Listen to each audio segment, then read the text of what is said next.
It seemed like a harmless idea when I first thought of it. In fact, it seemed like a great idea when I first thought of it.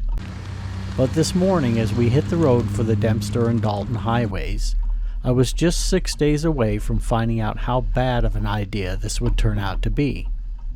Some of my viewers are already familiar with my Arctic Ocean story, but for those of you who are not, I'll quickly fill you in. In 2015, I rode solo up to Alaska and the Dalton Highway with hopes of reaching the Arctic Ocean. I underestimated how long it would take me to reach the Dalton Highway by about 5 days. I reached the Arctic Circle, but realizing it would add an additional 4 to 5 days to my trip, I made the decision to turn around and come back home, so I wouldn't risk showing up late for work and losing my job.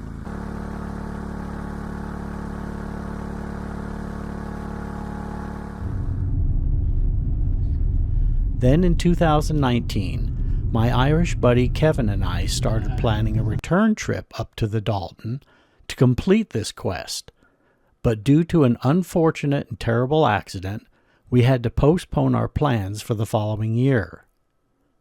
Then we all know what happened in 2020 and 2021, masks, vaccinations, and closed border crossings. Then we finally got a break in 2022. The borders opened. Kevin and I got everything planned and scheduled. He flew in from Ireland and we hit the road north in June, only to reach the Yukon and find out that winter was not ready to let go of its 2022 season. The Peel River ferry up the Dempster was shut down, and a winter blizzard closed the road, leaving several motorcyclists stranded, having to be rescued. We had to turn around with our tails between our legs and come back home.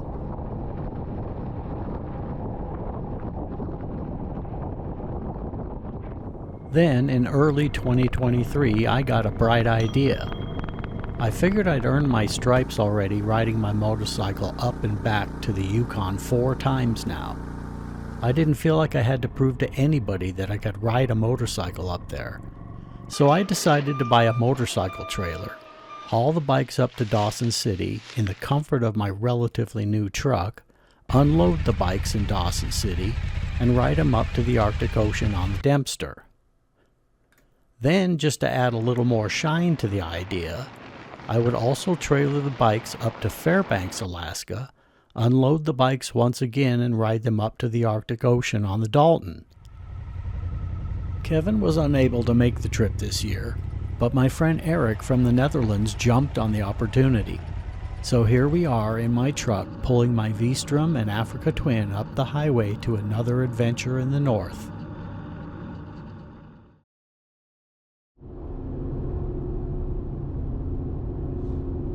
We were making good time and things were going well. In the afternoon on day 2, we had already reached the Canadian border. On the smooth, well-maintained highways, the bikes rode relatively nice on the trailer. We did have to readjust the straps a little bit, about 2 or 3 times per day during the trip on the way north. And I discovered that the reason for having to do that is due to the design of the trailer. I'll explain it in a little more detail. The trailer is designed to fold up in order to save space when storing it. It's a great design, and you wouldn't think this would create a problem when towing the bikes, but it causes an issue when strapping the bikes down on the trailer, and it's because of the hinge on the rear folding section of the trailer. Each rail of the trailer has an adjustable chock, which keeps the front tire locked in and secure. There are multiple points to secure the front straps too, as you can see where I connected mine. When it comes to attaching the rear strap, common sense would have you attach it here, where the yellow arrow is. But the manufacturer warns to never secure the bike with a strap behind the hinge. The reason is, if you do and start applying tension to a strap in that position, It'll force the rear deck of the trailer upwards and you won't have a secure connection. That's the reason why the manufacturer didn't even put any attachment points anywhere on the rear deck of the trailer. So, as you can see, all of the straps on my bikes are going in a forward angle towards the front of the trailer. It just didn't seem right to me. In my mind, the bikes would be well secured towards the front, but much less secured towards the rear of the trailer. You'll see where I'm going with all this strapping nonsense a little later. After a couple thousand miles of bumps and potholes, my theory proved to be accurate. We started fighting with the straps more and more the further north we got as the road conditions worsened. Many times completely removing them and starting over because I feared putting too much pressure on the fork seals. On day 6 from Whitehorse to Dawson City, Yukon territories, which would be our final day of towing the bikes before we started our actual motorcycle ride up the Dempster, the road conditions beat the tar out of the bikes and the trailer. The frost heaves on that stretch of highway were brutal and seemed to be endless. At one point, while looking in the side mirror of the truck, I actually saw the trailer airborne.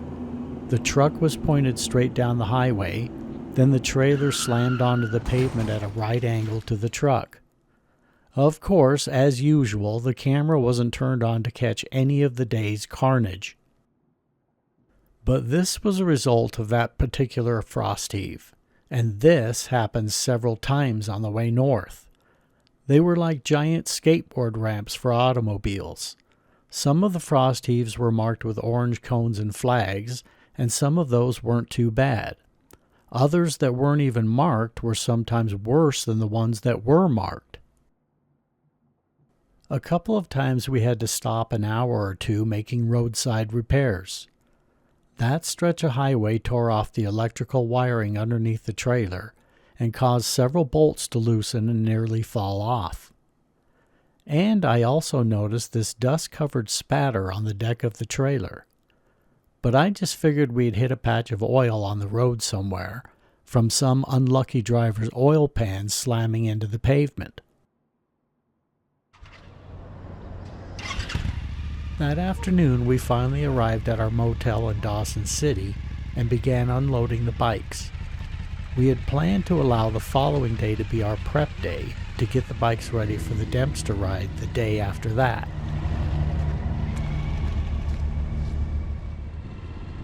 Later that evening, we rode the bikes into town to get some dinner.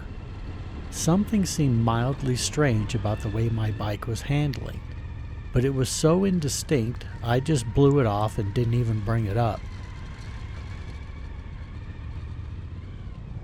The next morning, right after I woke up, it hit me. I went out and looked at that oily, dusty splatter on the trailer again and thought, oh no, I better go take a look at the forks on my V-Strom. Sure enough, the right fork had been spewing oil all over the front wheel, tire, and axle. My heart just sank. We wiped down the fork and cleaned up the oil, then hopped on the bikes once again and took a ride into town to get some breakfast, and also see how bad this leak really was. And it was really bad. Just that 1 mile ride into town and the fork was really leaking oil again. I spoke with a local guy and he said there's no place in town as far as fixing the bike or even getting parts to fix the bike. I considered riding the bike up the Dempster anyway, even with the blown fork seal. I made phone calls and sent texts to people I know in the motorcycle business, Googled repairing and riding a bike with a blown fork seal, and all the responses I got back and everything I read said don't do it, it can be very dangerous.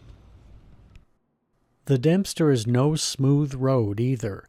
It's very rough, rocky, gravelly, and possibly very muddy at times, so I've learned over the last couple of years. We hung out at the park in town next to the Yukon River so I could make some more phone calls. I did finally get in touch with a shop in Fairbanks, Alaska that had the parts in stock, and they said they could do the repairs. But it would be a minimum of 7 days before they could even start on it. Their mechanic was on vacation. We didn't have 7 days to burn. We needed to come up with a plan on what we were going to do after traveling 6 days and 2,814 miles all the way up here.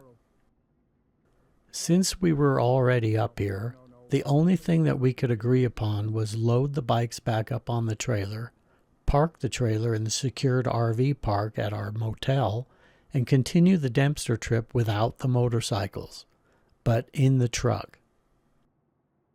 It was really roasted me that I was once again experiencing a failed third attempt of making it to the Arctic Ocean by motorcycle.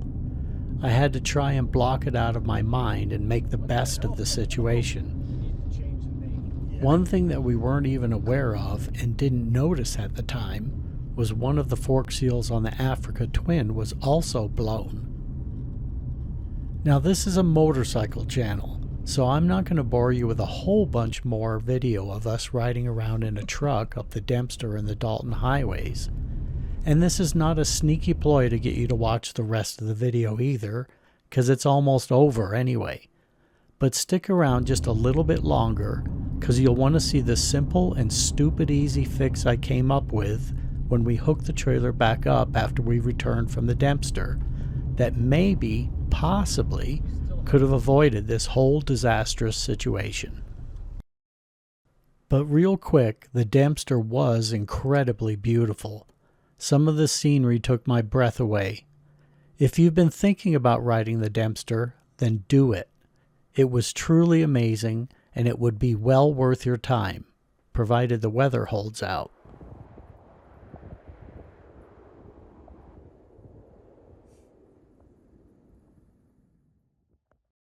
When we returned from the Arctic Ocean and hooked the trailer back up and made our way up the top of the World Highway, I got another bright idea. I simply hooked a strap around the bottom of both rear wheels and around the frame under the trailer. The bikes never again budged from that position, even with all of the bad frost heaves we encountered on the way back home.